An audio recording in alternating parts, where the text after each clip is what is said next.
Երևանը հայկական ապրանքներ է առաջարկել Բաքվին, որոնք կարող է արտահանել Ադրբեջան, այդպիսի առաջարկների մի ցանկ էլ ինքն է ստացել։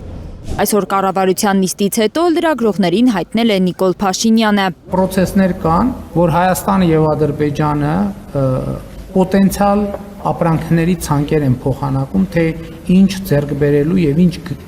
ինչ վաճառելու եւ ինչ գնելու։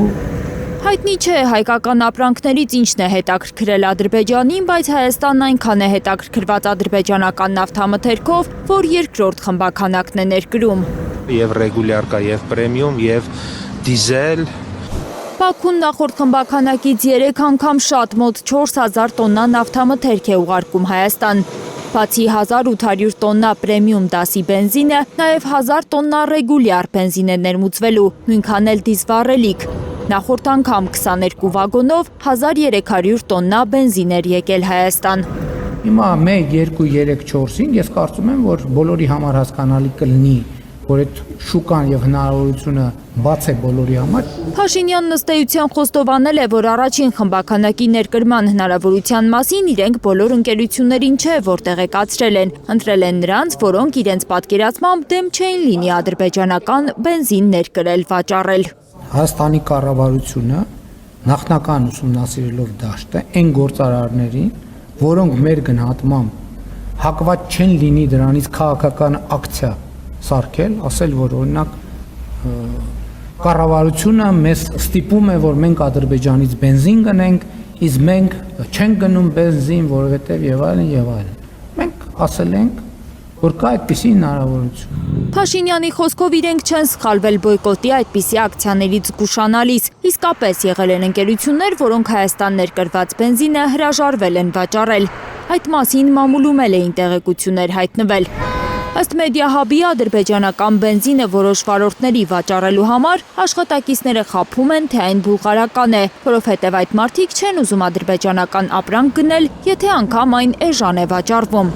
Ադրբեջանական պրեմիում բենզինի 1 լիտրը Run Oil բենզալցակայաններում 430 դրամ է։ Բոյկոտի դրսևորում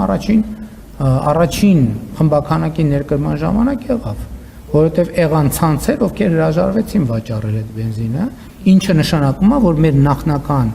մտահոգությունը եւ մտավախությունը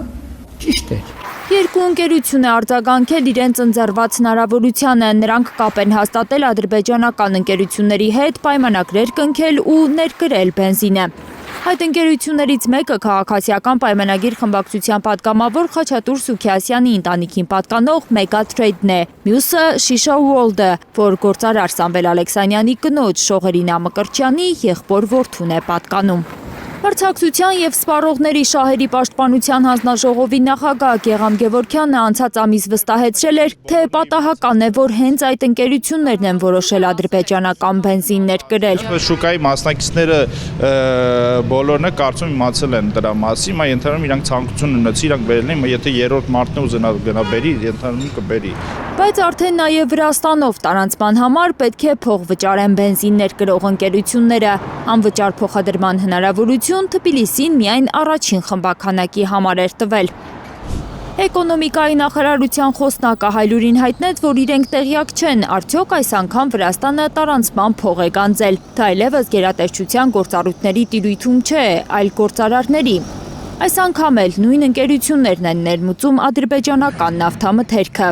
Բենզին ներկրող ընկերություններից Megatrade-ի տնօրենը Newsem-ին հայտնել է, որ այս անգամ Վրաստանին տարանցման փող են տալու, բայց թե դա որքանով կազդի բենզինի գնի վրա դեռ չի կարող ասել։ Կարեն Հայրյանի խոսքով տարանցման գումարը չի կարող էականորեն ազդել գնի վրա, բայց այլ գործոններ էլ կան։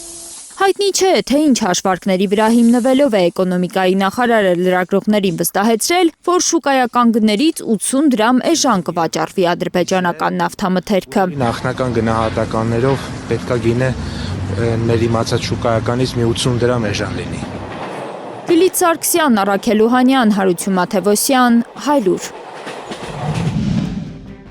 Հայաստանում և աշխարհում տեղի ունեցող իրադարձությունների մասին առաջինն իմանալու համար բաժանորդագրվեք մեր ալիքին, սեղմեք զանգակը, որ բաց չթողնեք ամենահրատապը, ամենակարևորն ու հետաքրքիրը։